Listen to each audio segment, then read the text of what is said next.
নমস্কার, আমি বিনয় শাস্ত্রী। আশা করি ঈশ্বরের কৃপায় আপনারা ভালোই আছেন।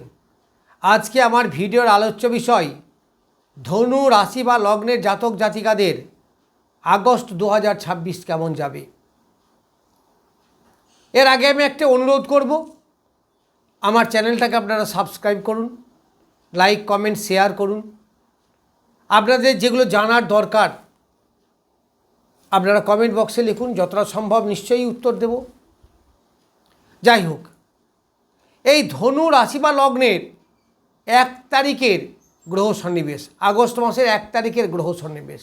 তাহলে ধনু রাশি বা লগ্নে কোনো গ্রহ নেই, দ্বিতীয় কোনো গ্রহ নেই, তৃতীয় রাহু, চতুর্থে বক্রী শনি, পঞ্চমে কোনো গ্রহ নেই, ষষ্ঠে কোনো গ্রহ নেই, সপ্তমে মঙ্গল। যদিও 1 তারিখে নয়, এই মঙ্গল 2 তারিখে সপ্তমে আসবে। তাহলে 1 তারিখে ষষ্ঠে থাকবে, 2 তারিখে সপ্তমে। তারপরে অষ্টমে 3টি গ্রহ, রবি, বুধ এবং বৃহস্পতি, এবং নবমে কেতু, দশমে নিচস্থ শুক্র। তাহলে এই গ্রহ সন্নিবেশ অনুসারে আপনার আগস্ট মাস কেমন যাবে। প্রথমে বলি, লগ্নপতি তুঙ্গস্থ, যদিও অষ্টমে হোক না, অষ্টমেও তো অনেক কিছু ভালো আছে পাওয়ার। যেমন অষ্টমে সাডেন উপকার, হঠাৎ অর্থ উপার্জন, যারা অকাল সায়েন্সের ব্যবসা করেন তাদের ব্যবসা ভালো চলবে। আবার অষ্টমে বৃহস্পতি থাকার জন্য যারা প্রাইভেট পার্টে কোনো রোগ বা গাইনি সমস্যা এই সমস্ত নিয়ে ভোগেন তাদের ক্ষেত্রে ভালো, কারণ এই বৃহস্পতি লগ্নপতি এবং চতুর্থপতি। তাহলে রাজযোগকারী গ্রহ, তাহলে রাজযোগকারী গ্রহ যেখানেই বসবে সে তো লগ্নকে সাপোর্ট করবে, ফলে শরীর স্বাস্থ্য, মন মানসিকতা এইগুলো ভালো থাকবে।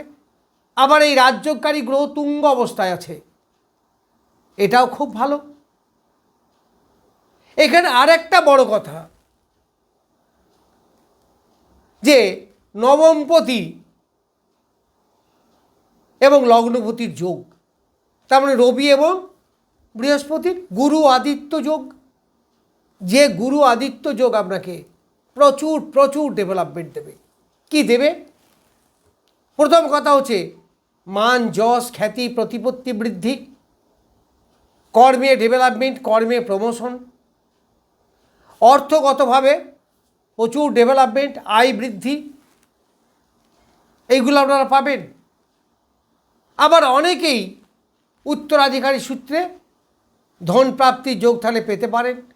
সাডেন ইনকাম, হঠাৎ দেখবেন কোথাও কিছু নেই, কোনো একটা ইনকামের পথ আপনার খুলে গেল, বা লটারি টিকিট, এই ধরনের ব্যবসায় যারা করেন তাদের প্রচুর ডেভেলপমেন্ট হবে। আবার হায়ার এডুকেশন যারা পিএইচডি লেভেল আছেন তাদের প্রচুর ডেভেলপমেন্ট, মাস্টার্স যারা করছেন স্টুডেন্টদের তাদের প্রচুর ডেভেলপমেন্ট, এমনকি মাধ্যমিক হায়ার সেকেন্ডারি পর্যন্তও।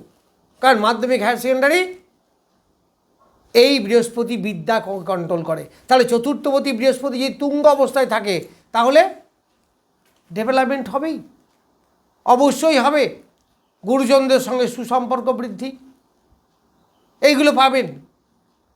আবার এখানে বুধাদিত্য যোগও তৈরি হয়েছে, বুধ এবং আদিত্য, আদিত্য মানে রবি, তাহলে বুধাদিত্য যোগ, গুরু আদিত্য যোগ, যথেষ্ট ডেভেলপ হবে।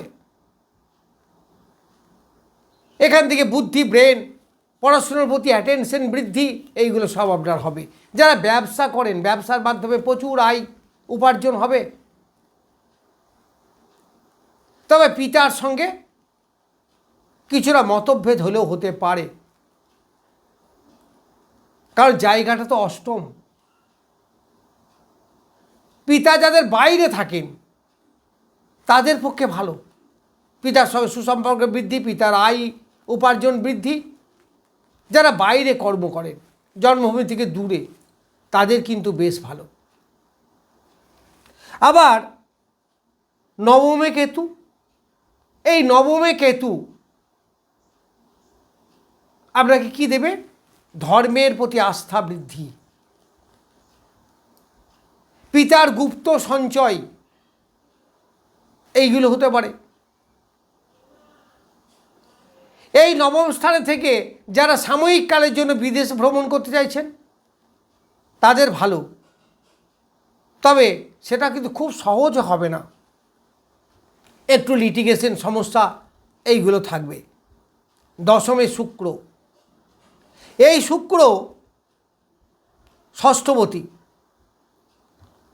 আবার দশমপতি দশমে, তাহলে নিচস্থ হলেও এখন সে বসে আছে নবমপতির নক্ষত্রে। ফলে আয় উপার্জন আপনার বৃদ্ধি হবে, বিলাসিতা, রাজকীয় ভাব, কমফর্টেবল লাইফ লিড করা এইগুলো হবে। তবে সেখানে মাঝে মাঝে একটু একটা ডিস্টার্ব আসবে, কারণ বক্রী শনি শুক্রের উপর দৃষ্টি দিয়েছে। তাই বক্রী শনি শুক্রের উপর দৃষ্টি দিয়ে কী হবে? আপনার প্রেম প্রীতি, দাম্পত্য জীবন এবং দাম্পত্য জীবনে যে সুখ, এইগুলো ক্ষেত্রে কিন্তু মাঝে মাঝে বাধা বিপত্তি আসবে। তবে কর্মের ক্ষেত্রে কিন্তু খুব ভালো ডেভেলপমেন্ট হবে, কর্মে ডেভেলপমেন্ট হবে, আয় বৃদ্ধি হবে।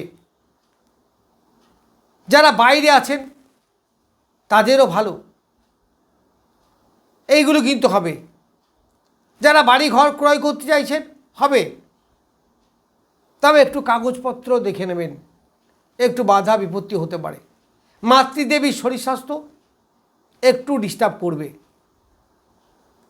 বিশেষ করে পায়ের দিকে সমস্যা, নার্ভের প্রবলেম, বাত জাতীয় রোগের টেন্ডেন্সি এইগুলো হতে পারে। আবার দাঁতের সমস্যা, এইসব ব্যাপারে কিন্তু সতর্ক হবেন। মাতৃদেবীর শরীর স্বাস্থ্য খুব একটা ভালো যাবে এটা বলা যায় না, তো সেই ব্যাপারে সতর্ক হবেন। দেখুন, জ্যোতিষের কথা শোনা মানেই পাথর কবচ তাবিজ পড়া নয়, কিন্তু আপনি সতর্ক হবেন। সতর্ক হলে কী হবে? আপনার একটু কিছু হলেই আপনি কী করবেন? তাড়াতাড়ি ডাক্তারের কাছে যাবেন, যাতে সেটা বৃদ্ধি না পায়। আবার তৃতীয় রাহু বসে আছে, এই রাহু সপ্তমে মঙ্গলের উপর দৃষ্টি দিচ্ছে, ফলে যে কোনো মুহূর্তে অ্যাক্সিডেন্ট ঘটতে পারে। আপনি সতর্ক হবেন, রাস্তাঘাটে চলবেন সাবধানে। যে কোনো সময় রাস্তাঘাটে বিপদ হতে পারে, চুরি ছিনতাই বা অকারণে ঝগড়া, অনর্থক বাকবিতণ্ডা এইগুলো কিন্তু হতে পারে, সতর্ক হবেন। যে কোনো গাড়ি চালাতে গিয়ে হাতে আঘাত লাগা, পায়ে আঘাত লাগা এইগুলো হবে। তো আপনি যদি জানতে পারেন যে এইগুলো এরকম সময় চলছে, তাহলে আপনি কী হবেন? সতর্ক হতে পারবেন। আবার এই লগ্ন বা রাশি সাপেক্ষে পঞ্চমপতি সে বসে আছে সপ্তমে, দিয়ে শুক্রের ওপর দৃষ্টি দিচ্ছে। তাহলে আপনার অর্থ উপার্জনের জায়গাটা কিন্তু বেশ ভালো, এটা হবে। যেমন প্রেম প্রীতির ব্যাপারে আকর্ষণ আসবে, তেমনি বিকর্ষণও থাকবে। শুক্র মঙ্গলের যোগ আপনার আকর্ষণ এনে দেবে, নতুন প্রেম হবে, প্রেমে আকর্ষণ বাড়বে, দাম্পত্য জীবনে সুখ বাড়বে। আবার শনিদেব কিন্তু মাঝে মাঝে তাকে ডিস্টার্ব করবে, কারণ শনিদেব তো এই ব্যাপারগুলো পছন্দ করেন না, ফলে একটু ডিস্টার্ব করবে। এই মাঝামাঝি জায়গায় চলবে। তাহলে আপনি যদি আগে থেকেই জানতে পারেন যে আমার সমস্যা আছে এই জায়গাগুলো, তাহলে সতর্ক হবেন। এই সতর্কতার জন্যই জ্যোতিষের কাছে আগে যাওয়া। আপনি আপনার প্রিয় জ্যোতিষকে দেখিয়ে নেবেন, তিনি আপনার চলার একটা গাইড তৈরি করে দেবেন, কোন কোন জায়গা থেকে সাবধানে থাকবেন। এই যে বিচার, এটা অনেকটা তো কিছুটা অন্ধকারে বলতে পারেন, কারণ আপনার রাশিচক্রে কোন গ্রহটা কত বলবান সেটা তো আমি জানতে পারছি না। আমি বলছি যে এই শুক্র মঙ্গলের যোগ এই দেবে, কিন্তু দেখা যাবে যে আপনার ছকে শুক্র মঙ্গল খুব বলবান, তাহলে আরও ভালো ফল পাবেন। যদি দেখা যায় খুব দুর্বল, তাহলে আরও খারাপ ফল পাবেন। ফলে সব যে এখান থেকে হবে তা কিন্তু নয়, তবে এখান থেকে একটা হালকা গাইডলাইন পাওয়া যায় এই গোচর বিচার থেকে, কারণ গোচরের ওপর নির্ভর করে বলছি আমরা। যাই হোক, আপনাদের আগস্ট মাস কেমন যাবে মোটামুটি কিছু বললাম। নমস্কার, আজ এ পর্যন্তই।